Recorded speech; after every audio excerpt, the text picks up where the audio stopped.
I've been meaning to make a video talking about Seiko's reissues, and also mostly specifically about one of the models I think is one of their greatest stealth reissues that most people don't seem to think about.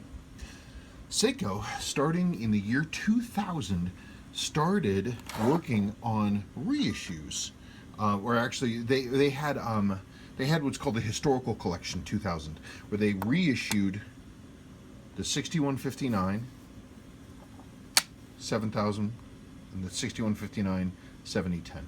So this from 1969 and this from 1975.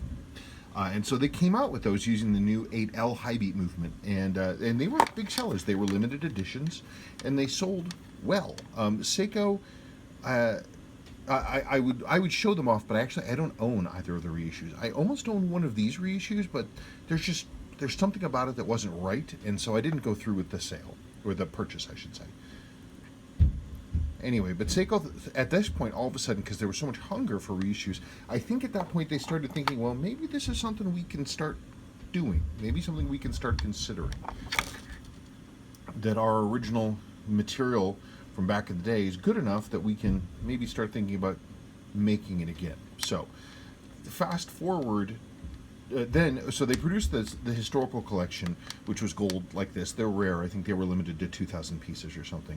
And then they came out with the Marine Master. Now, the Marine Master was a great seller. Tons of people own them. I myself used to own one. I sold mine. But they're pretty cool, and I've actually considered buying one again. And of course, I have the stocks originals, though, so I probably wouldn't wear it. So since I don't keep duplicates, I decided not to pick those up. Anyway, the Marine Master is a great seller. Everybody loves the darn Marine Master, and it's a classic. So people buy it. So Seiko, finally, when they got around to retiring the SKX 007s, they were going to come out with a new mainline watch, and somebody did their homework, and they said, well, maybe we should think about reissuing the 6309.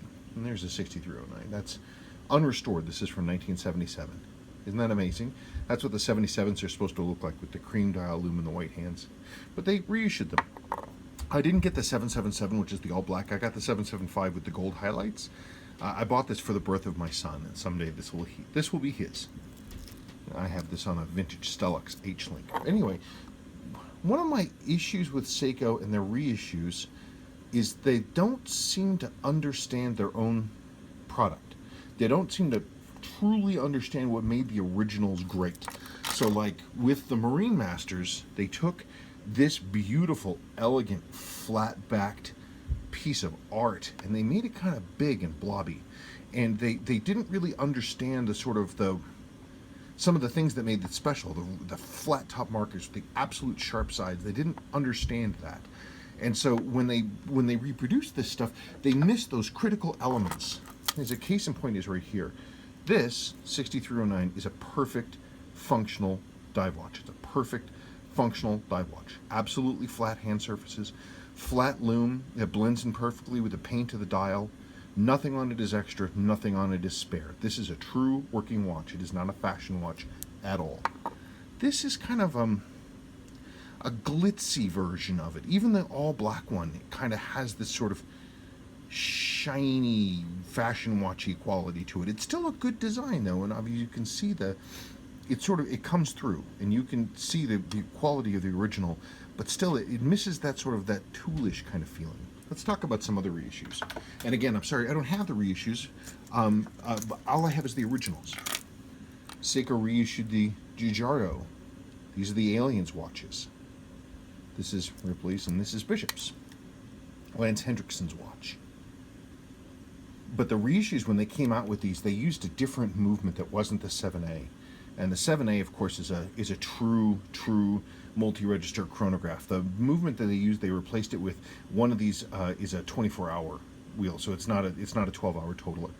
And so it's a little different, but they generally got them right. They look more or less correct.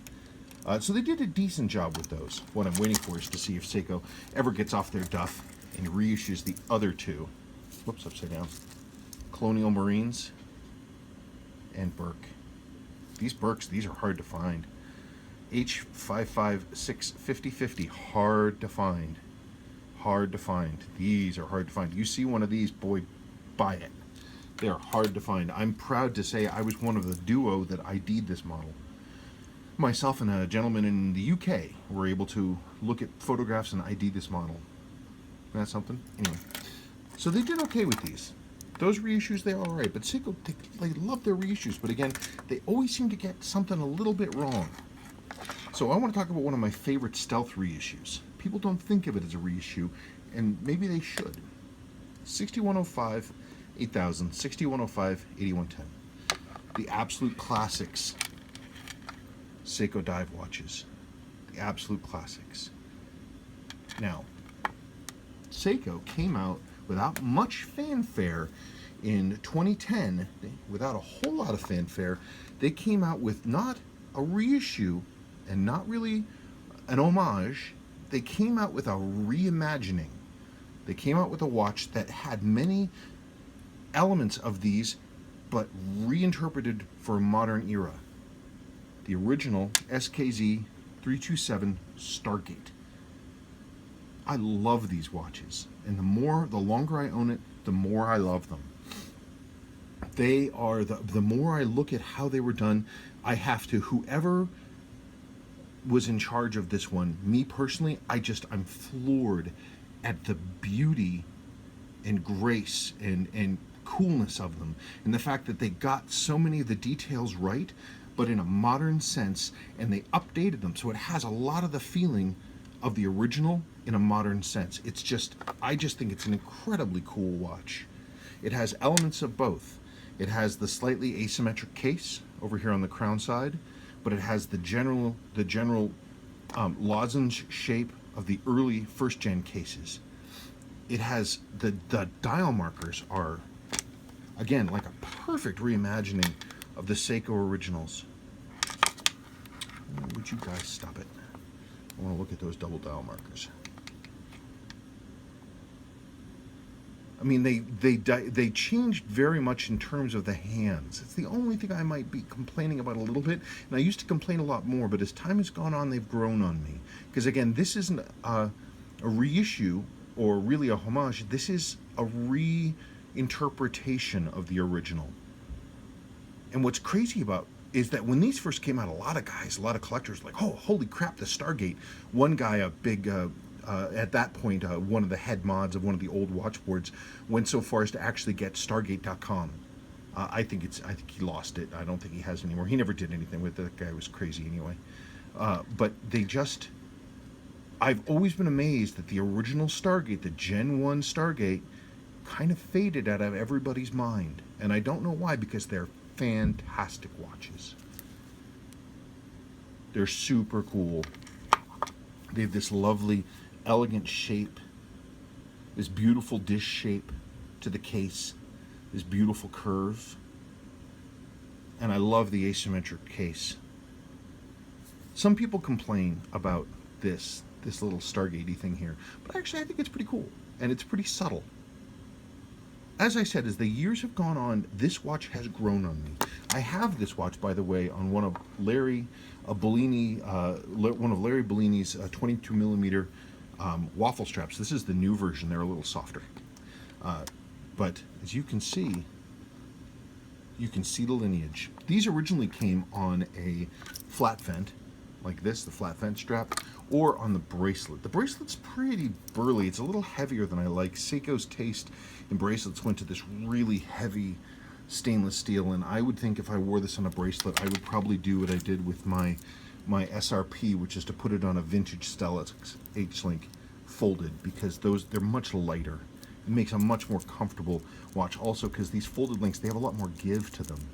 A lot more give and flex. They're a lot more comfortable. This feels like I'm wearing a manacle, so I don't really wear the one with the bracelet. But I'm amazed that these aren't more sought after. I'm amazed that more people don't think about the first gen Stargates. I mean, they have the Gen 2 Stargates, but again, Seiko kind of screwed up again because they don't seem to understand their own design heritage.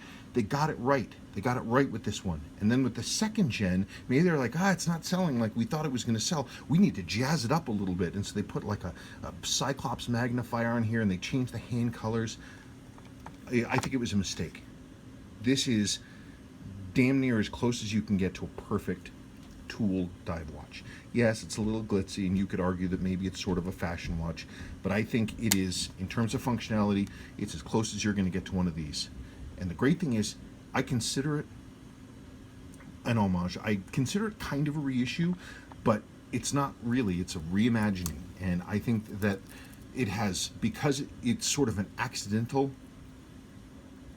throwback to these, that it works on its own merits. Anyway, I mean, now's the time to pick them up. They're rarely sold. You can rarely find them. I got incredibly lucky. This one I got for $113, like a month ago. I still can't believe it.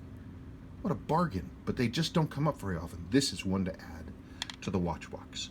One to add to the watch box and to really enjoy.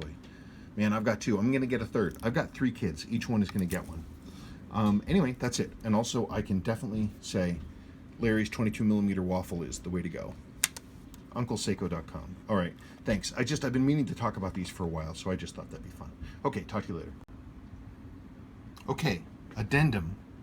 I was just watching my video before putting it up, and I was thunderstruck because I saw something I've never seen before. And it's possible, I've never heard of anybody else mention this either. I could have just missed it. I'm sure somebody's mentioned it, but I've never thought of it before. So I wanted to add this about being sort of an amazing homage watch. I talked about the 6105 8000. I talked about the 6105 8110. I talked about the asymmetrical case and the similar dial design with these shape of the markers and everything else like that.